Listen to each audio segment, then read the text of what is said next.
should have recorded my little introduction.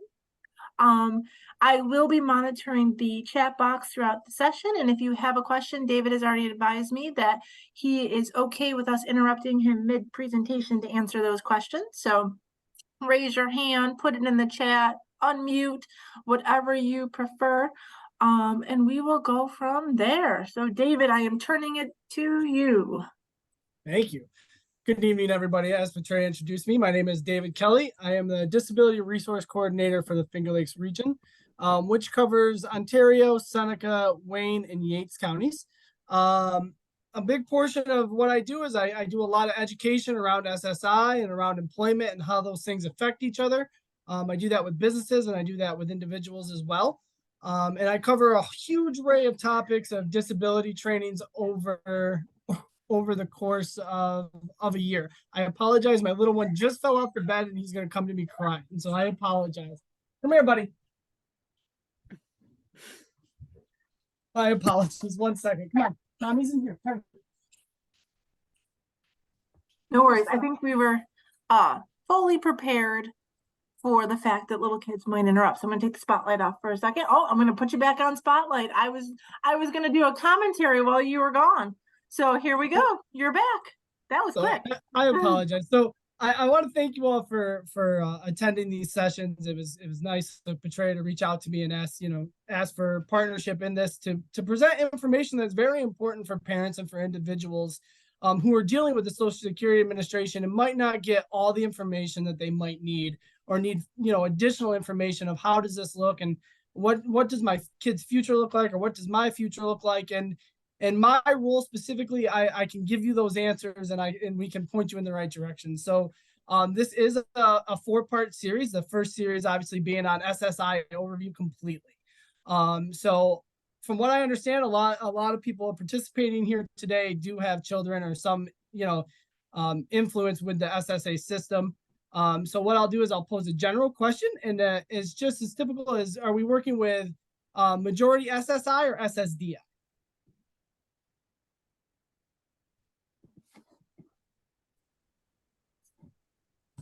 I'm watching the chat for you, David. I don't know if you can see it as well.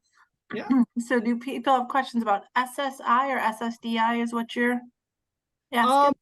I guess the focus would be the general question is, what are they dealing with the most? Is it just the generic SSI or are we talking about SSDI? Because SSDI is another, obviously, form that we'll talk about in another session.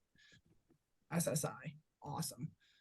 Well, welcome. So this topic, it's going to cover a lot of just overview SSI information, and it's very just kind of dry. So I'm going to kind of humor it up as I go. The next session includes our work incentives and how that looks for SSI. So we'll get right into this right now. So for my purposes and for my job, when I work with people with Social Security income, they typically are between the ages of 18 to 64. And that's typically because that's when we enter the workforce, is at the age of 18 or a little bit earlier, depending on education standings and those things. So this is broken down into 3 types of categories that the SSA follows through. The 65 plus category is the first one we talk about, and this is the retirement age classification. These benefits come through when you're able to retire, and then you get those as you do. And there is a difference between early retirement and late retirement, but I'm not going to cover those 2 topics. Those are the retirement benefits. The second classification is a person with a vision impairment or a blind, and the acuity has to be less than or greater to 20 to 200, and better eye with correction. So the field of vision has to be less than 20 degrees. And the last one is just the disability classification, and this is an underlying condition which may have been approved by the American Disability Act or is founded to be a general restriction to employment. So when we look at SSI was created for people who necessarily haven't been able to enter the workforce or giving the opportunity to experience work. When we talk about SSDI, you'll hear me in the next coming sessions with SSDI. That's when somebody has been to work, has paid FICA taxes, and has been able to earn credits in order to be covered under that umbrella. So if we're working with a teenager who's under the age of 18, they might not necessarily have been on SSI very long or haven't had the experience to go into the workforce. This is why they're classified under that, is because they haven't had the time to build up credits towards the SSDI, which is Social Security Disability Insurance. SSI is an income tested formula that's run by myself and other DRCs around the area. And it's an exact science used to, there's a calculation sheet and a precise formulation that we'll do later on too, that will explain everything with unearned income, earned income, and how everything affects everything. FBR is my term, but it's the federal benefit rate, and the state supplement rate is the first kind of topic that I want to get into here. The FBR is a maximum monthly dollar amount that an individual or couples can receive for their SSI cash benefit from the federal government. These are adjusted every year, and every year they can typically go, they trend up, and in the last 5 years, it's been a trend up, which is good, but they can trend down, which can be terrifying. As of right now, the adjusted rate is $914 for an individual who's living on their own. This does not include with a parent or with somebody who has additional income that they see as a resource. If your child was 18, they were out in their own apartment, chances are the max benefits they would get would be $914. If they're married, they would ultimately get $1,371 between the two. Now, that doesn't mean one individual gets 13 and the other one gets 13. It's just for those two, it's that rate is what it is. A state supplement. So some states provide an FRB supplement to eligible SSI beneficiaries, and some states do not. I think I'd talk about a little bit more of them in the next presentation, but we'll get into that in the next one. And things will impact this, such as living arrangements. Those have a very kind of a major effect on these kind of things. So when students living with their parents, they go through a system called deeming, and they take into account, your income, your housing situation, all those things. But if an individual's out on their own, and they live with somebody else who doesn't have a disability or qualifying disability, the rate actually gets cut. And I think the rate is actually $604 if they're living with another person, and that person doesn't have a disability or SSI. So New York State provides an $87 or an $87 limit for people living alone. So this will, on top of the $914, they should see an $87 kind of state supplemented benefit in there as well. I listed a hyperlink on here, and I'm more than happy to share it later on. If anybody wants it, I can send it to Petrea. But that gives you kind of the max monthly benefits and the programs for our government in the New York State system. And David, we have our first question. Yeah. So just a really quick question. Are we able to share the slides out with people on the call? I can definitely share the recording. Yeah. So the slides, the only thing with the slides is that all the information provided you today is presented by Cornell University. And to give the slides out would mean I would give their property out. So unfortunately, I can't do that. Okay. There is the opportunity that you can get this information yourselves. You would have to take their accreditation course. Unfortunately, it's extremely pricey. It's about $1,500. So I'm more than happy to give you as much as I can, but unfortunately, I can't share the slides because they are accredited by a college. Okay, so the answer to that is no to the slides, but I will send the recording out so you can listen to it as many times as you need to. So absolutely, you can even mute me and read them yourself. There we go. Okay, so thank you. My computer didn't want to work there. So when we moving forward, I'm going to give you a lot of examples today of what earned income is and what unearned income is. And the reason I'm going to do that is because there's a lot of questions that I receive on a day-to-day basis of, I lost this benefit and I don't know, or I lost some money and I don't know where I lost it. And a simple question of, my neighbor gave me $20 and I reported that out on my income. That's going to affect your rate. And there's certain things that will, there's certain things that won't. So examples of earned income, simply the first one is wages paid. As you're working, obviously you're making an earned income, and every dollar for dollar, the Social Security Administration is going to take that into consideration. Royalties is another one that is an example of earned income. Bonuses based on work performance. I know that sounds weird, but every year if you get a bonus, that also is going to be tacked on there. Your net earnings from self-employment. Self-employment has been a huge talk in the disability realm in recent years. And and it mainly is resolved around because you're reporting your net earnings versus your gross income earnings. So obviously there's both of those that they take into account, but for people who are self-employed, they look at net earnings versus gross because the business portion of it has to come out as well. The values of items or services received in kind or exchange for work performance. So I've seen a couple of these for people who are getting additional assistance with food sources or additional assistance with clothing. They might exchange for the food. They might work at the closet a couple days a week, and they're thinking they're doing no harm. You know, they're helping a business out. They're getting what they need in return. But if the SSA, the Social Security Administration finds out, it can affect benefit rates. There's a lot of things that we could do to mitigate the risk here, and it's just a simple conversation with a DRC or somebody who has an understanding of the system to say, hey, this is where we need to put this in a category, and we can go about that. Payments for shelter, workshops, activity center. This would be no different than a food cupboard or pantry. And basically any exchange of labor for money. Those are going to be earned incomes. Why did that skip right from there? Sorry, okay. Sorry about that. So this is everything are examples that can affect your child's benefit rates if they were working on their own. So income exclusion. So the SSA does not count all types of income. So there are exclusions that people can benefit from that will help them make further decisions. So parents' incomes and resources once a child reaches 18, this will end the parent-to-child deeming. A lot of you are probably in this process of where you have to report your income and your child, gets deemed off a thing, and it might fluctuate from month to month because you made $20 extra or $30 extra for overtime or what it may be. But they have a very specific process and a very specific calculation that they do not even allow us to touch. It has to be done by the Social Security Administration. And that's very kept in-house kind of thing. Certain portions of a spouse's income can also be counted or can be excluded.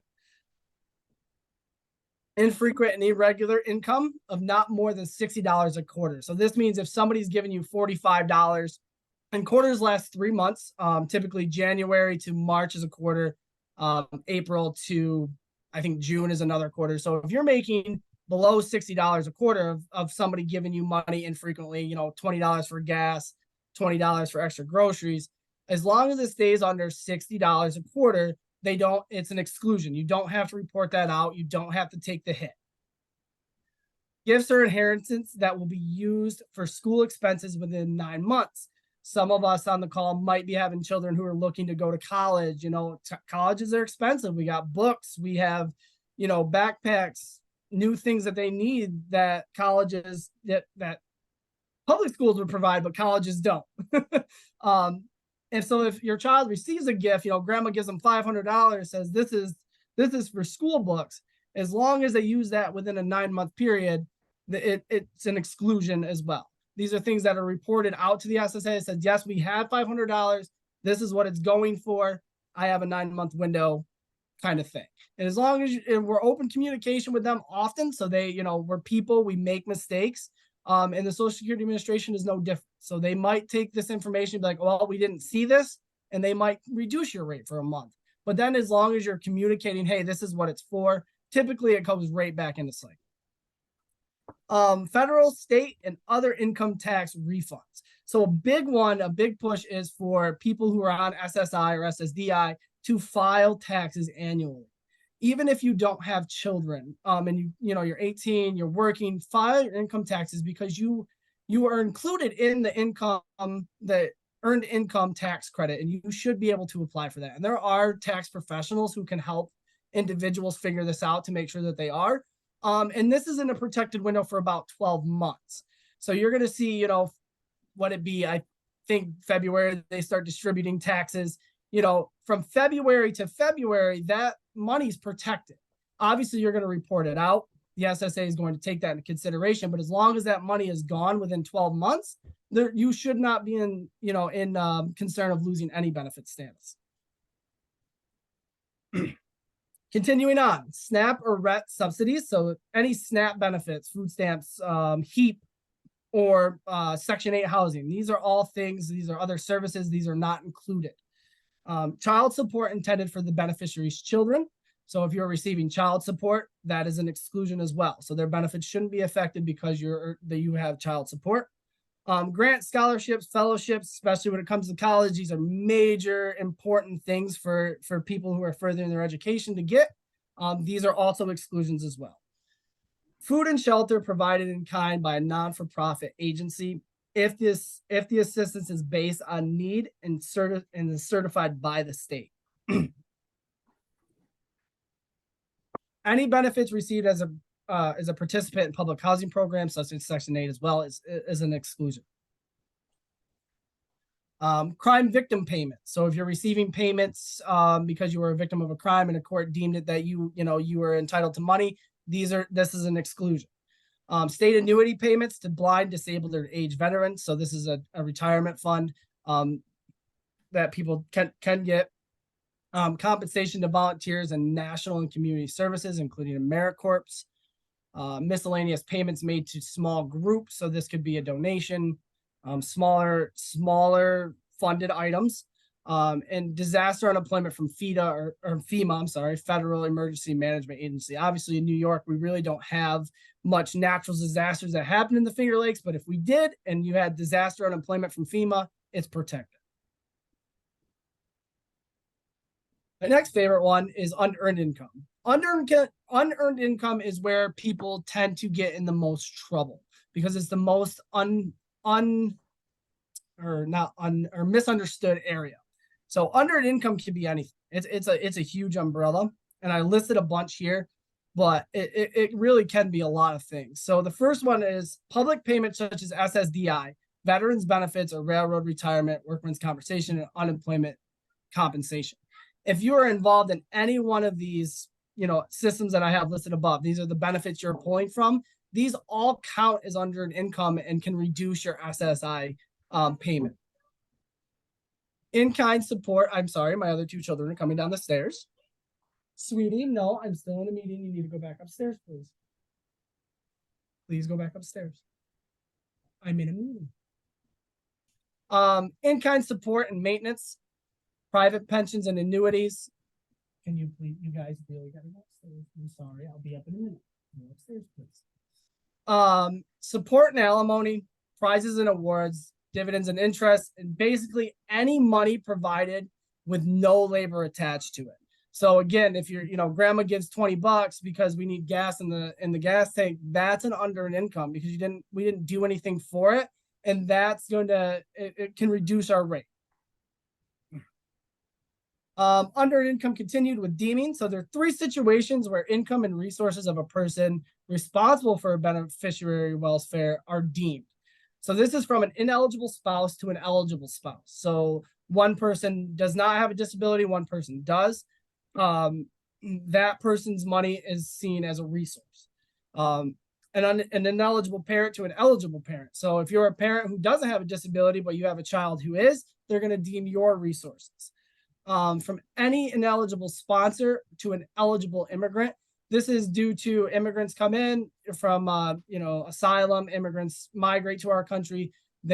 Obviously they can get SSI as well. And this one specifically as a sponsor, somebody is housing them. So as I said earlier, the deeming income calculation must be performed by the SSA, and it has to be done by their claims representative. They do not give the information out to people that they certify. They don't do any of that stuff. They just say, we do this, and this is stuck in-house. So I brought up in-kind support and maintenance, or ISM. So here's where we're going to touch on that. This is an unearned income in the form of food or shelter given to a beneficiary or received by a beneficiary because somebody else pays for it. So this is room and board. This could be, somebody else pays for groceries. Somebody else pays for transportation. These are in-kind supports and maintenances that somebody needs on a day-to-day basis that they might not be paying for themselves.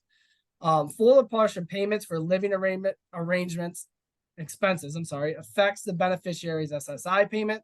So if there is a very specific way for an individual who's living with somebody who's not on SSI to still get their full benefit rate, but they have to prove that they're paying for certain expenses. And these do include food. They do include, you know, maybe sharing the rent, a utility bill, but they have to prove that they are paying for it to the Social Security Administration. Once that's proven, they'll get the full benefit rate, and the SSA will kind of let it be, and they'll just continue to report out that this continues. If it changes, they would report that out, and then they would say, you know, either I moved out on my own or I lived with this person, but I can no longer keep up with what I was doing. The SSA might adjust their rate because of these things. Two rules do exist to treat ISM, but in the end, the calculation result in the same reduction. So we're going to talk about a 1/3 reduction rule, and we're going to talk about presumed max value. The 1/3 reduction rule. So this is a beneficiary who lives with somebody else in the household and receives both food and shelter and do not pay their prorate share of their household expenses are subject to a 1/3 rate reduction of the SSI federal portion. So that the example I brought up earlier, person's not, you know, they're not paying for their own, they're living with somebody else, they're not providing other income base. The SSI will take that into consideration and they will reduce it by 1/3 rate. If you take the 1/3 or the 1/3 reduction, which is translated in line 2, so you full benefit is $914. 1/3 of that is a $305. It reduces your rate to $609 every month. So it's very easy to get tripped up in this kind of situation. Any state supplement is added to this amount if the beneficiary state supplement where there is a 1/3 reduction. So if they get the 1/3 reduction, they're still going to get the benefit. But they're going to get it at the 609 plus the state rate versus the 914 with the state rate reduced. Presumed max value. This is when the 1/3 rule does not apply, and the SSA uses the PMV rule. This is used if there is ownership, interest, or rent liability, separate purchase, or consumption of food. So this is where a person's reporting out, I'm buying my own groceries, I'm paying my own rent, and they're going to report out how much they, you know, I paid $250. They highball say I paid $250. And the Social Security Administration comes back and says, well, we're going to prorate this as $150 per month for SNAP benefit or whatever it may be, but they're going to prorate at a certain thing. That's their max value that they deem is okay. So they're saying $150 is the top limit that we are allowing for the max value. You said 250. This is what we adjusted. So this is used when a beneficiary receives either food or shelter at either no cost or reduced cost. And it's called the PMV because it's presumed that the value of the item or the 1/3 or the benefits rate plus $30. I'm sorry, I can't see that. So I sputtered there. So I'm going to try that line again. So called the PMV because it is presumed that the value of the ISM is 1/3 of the benefit rate plus $20. So they're saying that with this rate minus the 1/3, which is 630, they're going to give you a plus $20 to that. So if something costs $100, they're going to reduce that by 1/3. I think it's like taking 1/3. It's like $33 off it. They're going to say the max value of that is $66. This part can be confusing. It confuses me a little bit, so I apologize. And the PMV becomes ultimately it's an unearned income for a beneficiary. So this is where they're going to look at this as an unearned income. So if somebody else is paid for the food, they're going to see that as unearned. And I put an example in here, and I hope the example clears up a lot of confusion that I just made because I know I made a lot of confusion because I confused myself. So Ed, an adult youth, receives lunch each day at no charge from the owner of a local diner. In this case, the SSA presumes that the max benefit value is 1/3 of the federal benefit rate. So they're saying this lunch that he receives once a day at this place is worth $305. If in fact the true value of the meals is $175 a month, Ed can review SSA's presumption. His countable unearned income will be only $175 plus $20 instead of the presumed maximum value of $305 plus $20. So what this means is if he can prove that his meals only costed $175 and he takes that to SSA and says, hey, your calculation is off by this much, then you can see where they're going to take that in. They're going to reduce that from 305. They're going to reduce it down and say, okay, it's only 175 plus $20, making it's 190. So what that ultimately means is that instead of making $305 disappear from benefit rate, $175 is what only goes away. Now, did I confuse anybody on that? Or does anybody need extra clarification? Because that was a confusing one.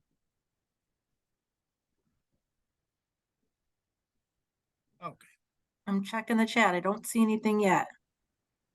If we do, we'll come back and I can retackle it because that Okay. was a mouthful. The next important thing that we cover for SSI overview is a living arrangement. Living arrangements can affect anybody's SSI rate, and we've seen that with a little bit in the early stages.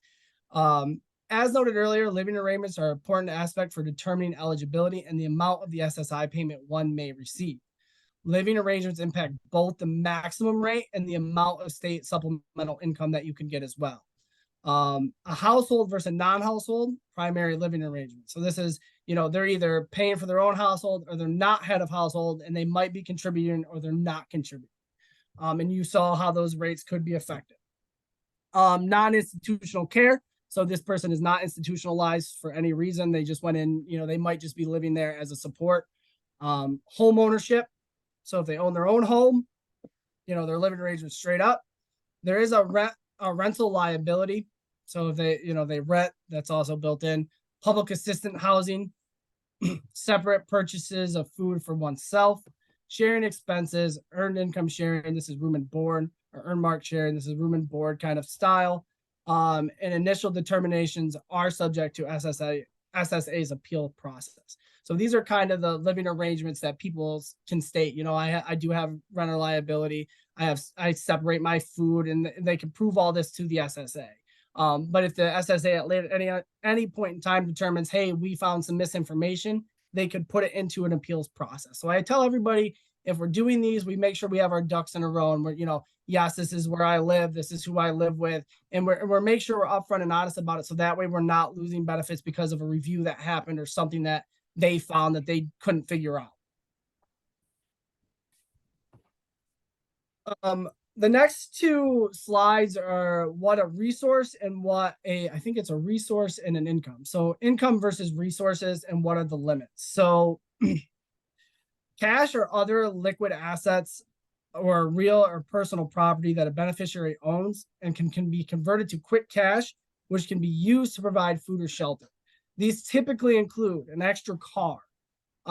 They might include a four-wheeler, something that we have as personal property or something that we were able to obtain. The SSI administration sees these as resources or a means to funds.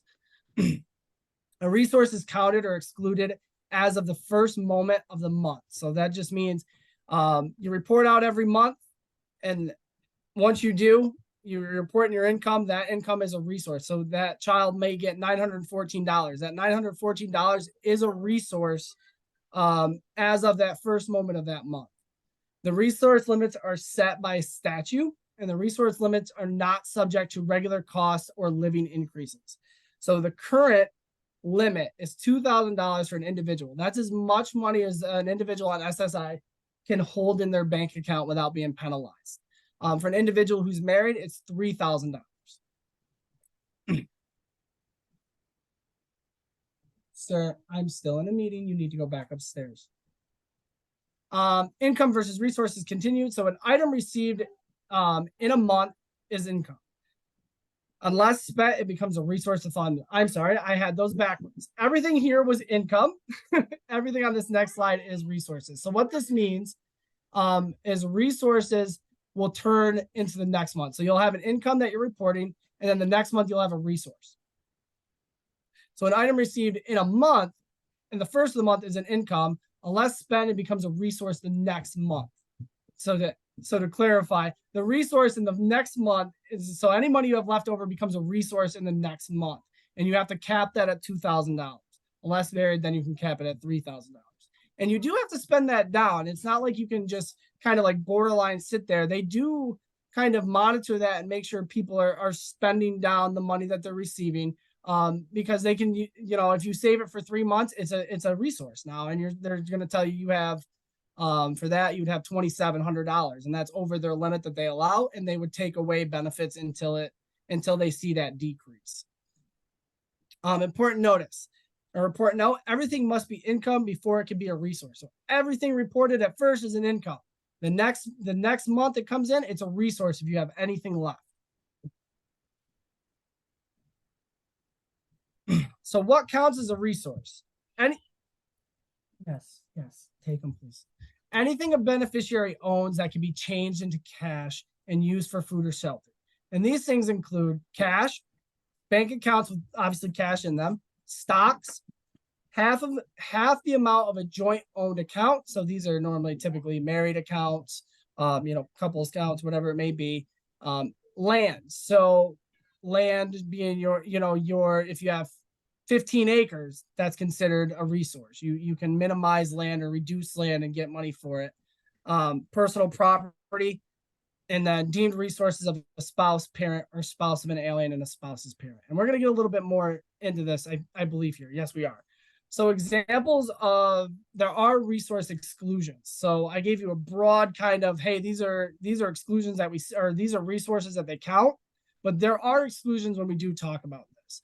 So if you have a house that you live in and the land it's on is an exclusion. So obviously, if your house has a 2.5 acre lot, that 2.5 acre lot is exclusion because it's your house. But if you have property outside of that house, let's say 10 acres on a different plot of land, that's no longer an exclusion because that is now a resource that you could mitigate. Household goods such as personal effects. Obviously, the SSA is not going to want you to sell your TV. They don't want you to sell your clothes. They don't want you to sell everything in your house in order to, reduce your resource limit or to get back whatever they think. They don't want you to do that. So these things are protected. Burial spaces for beneficiaries and immediate family members. So some people have burial funds. They already have, headstones picked out, things like that. These are things that are exclusion as resources. They don't want you to sell back your headstone or try to make money off it. Burial funds for beneficiaries and their spouses, valued at no more than $1,500 each, or life insurance policies with a combined face value of no more than $1,500 per person.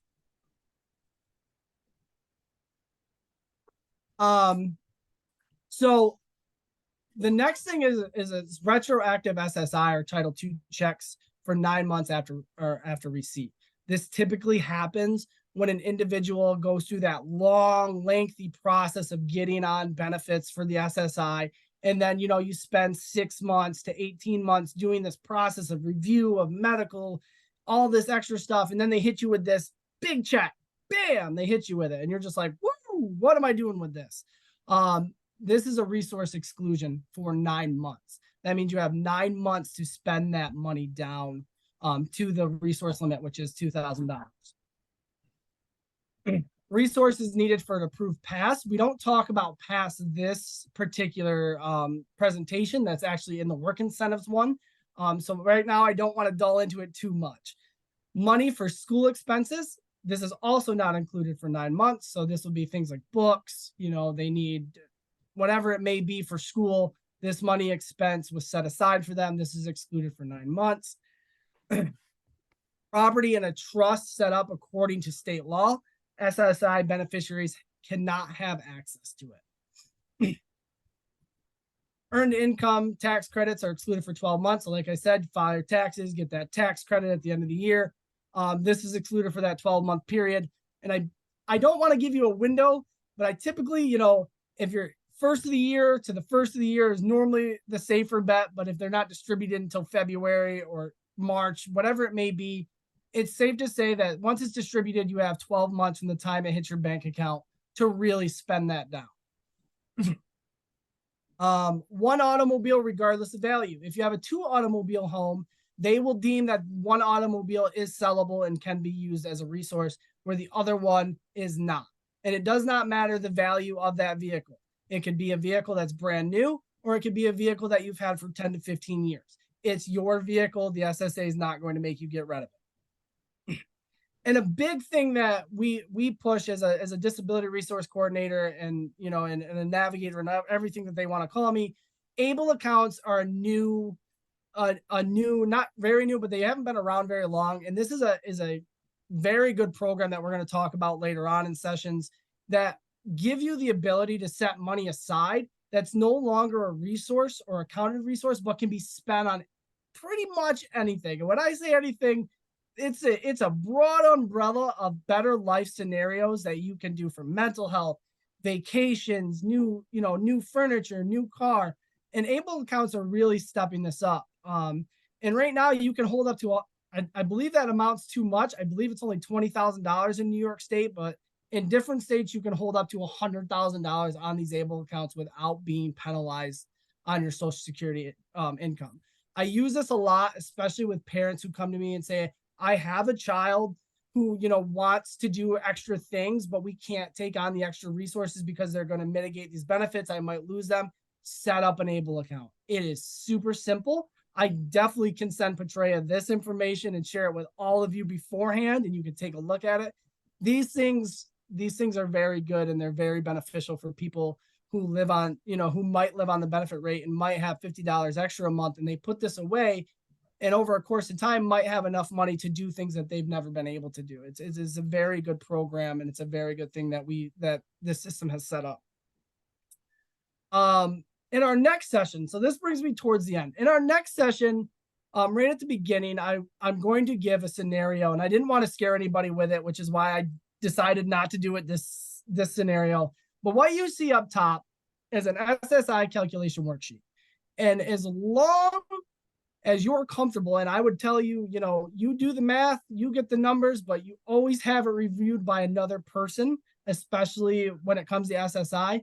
But I'm going to teach you how to do these things and what these things will apply to and how you can do it on your own, just to get you a ballpark of idea of how it might be adjusted on a month-to-month basis. So we'll do this next week or the next session right at the beginning. But this sheet is very simple, and I'll explain everything on it before we do it. And I will send one kind of base copy out to Petrea. So that way, if you guys want to practice more, you want to learn more about it, you can take the time to add in your own numbers and do those things. But I have very specific ones that will run at the next session. In the meantime, like I said, so I work for Finger Lakes Works. That's the workforce centers around our area. I actually work for the Arc of Wayne. I'm just contracted with them. But I do cover anything from SSI to SSDI, Medicare and Medicaid, able accounts, overpayments. We're going to be learning all about those as time goes on. But I do cover those. So if there's something where it needs immediate attention, especially with overpayments, you might be looking at those going, oh my God, this is terrifying. You can always call me. You can always send me an email. You can project questions on me. And if I don't have the answer, I will seek it out for you. That I do promise.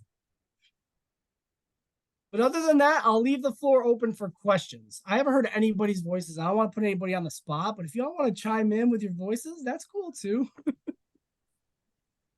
Yeah, so we'll open it up for questions. What questions do you have? That was a lot of information, David. It was. And it's very dry. I apologize. It's just one of those things that's very dry and it's very hard to get through sometimes. I even stutter on it, and I've been doing it for a while. Any questions for David?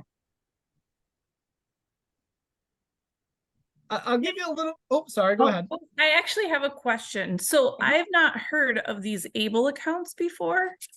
So that's kind of new to me. Is it something that you go to the bank to do, or like, so for example, like, could you save up for a car or something, a little bit more expensive using this account? And where do you set that up? I'll send Petrea the information tonight. I'll send it to her to send out to you guys. And it's a long link. It's about a 26 thing PowerPoint. But it has everything you'll need in there. They put on a great presentation. We actually do the workshop in our local area only every 6 months. So it's very hard to get a date and time down, but all the information we present there. There is a website for it. I believe it's New York Able. If you just type in able accounts in Google, it'll literally bring you right to what you're looking for. But the PowerPoint will give you more of a directive for everything that you can and can use it for, the limits with it, what it looks like. It's almost like a separate bank on its own where they monitor your money. They have certain guidelines that they have to follow through with the federal government. So they report out, certain things, they monitor it. but you never get penalized. The individual gets their own, they can have their own ATM card and they can have access to the money whenever. And anybody can set it up in representation of the recipient for SSI.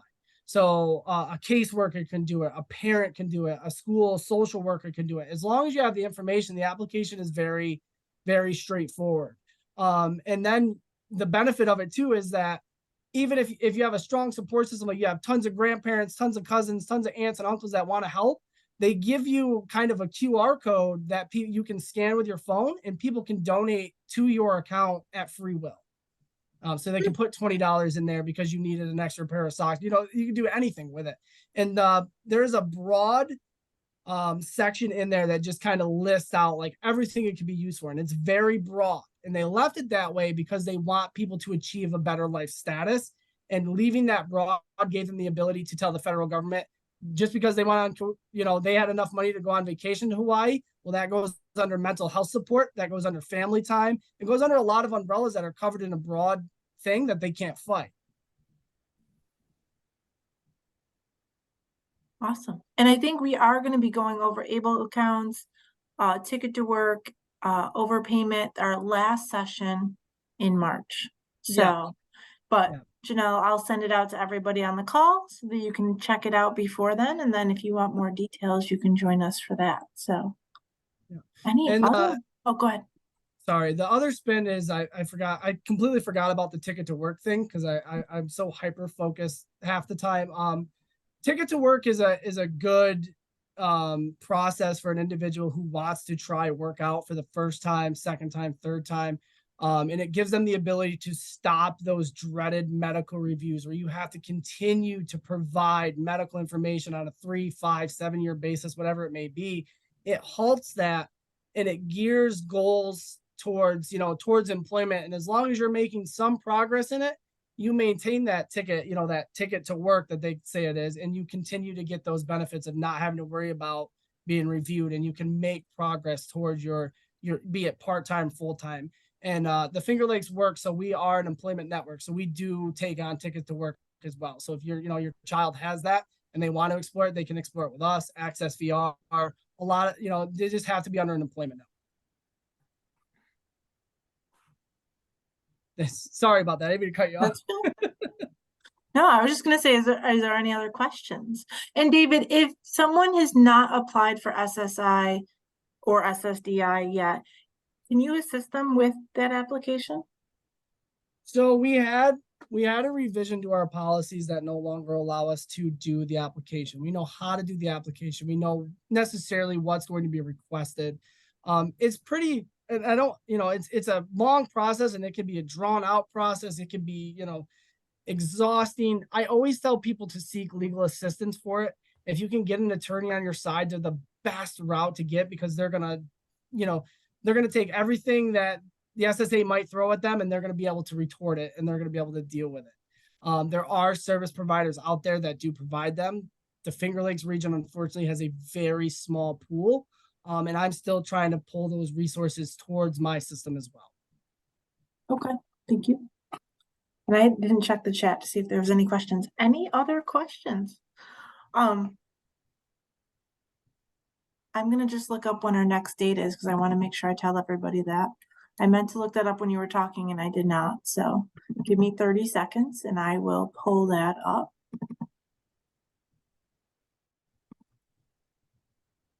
So our part 2 of this session is going to be on January 18th via Zoom, same time. We're going to be doing part 2 of Social Security income. On February 29th, we're going to be going over Social Security disability income. And on March 14th, we're going to be doing ticket to work, Medicaid and Medicare, able accounts, and overpayment. So if you have not received the flyer, I will include that in my email when I email it out to everybody. When David sends me that able account information, I will include the flyer so you can see those other dates. But I thank David for all of the information. I will send this recording out as well. It does take like an hour or so to download to my computer. I'm not really sure why, but I will send that out, and I hope you all can join us again next time. So thank you, David. Thanks for joining us. Yeah, thanks for having me.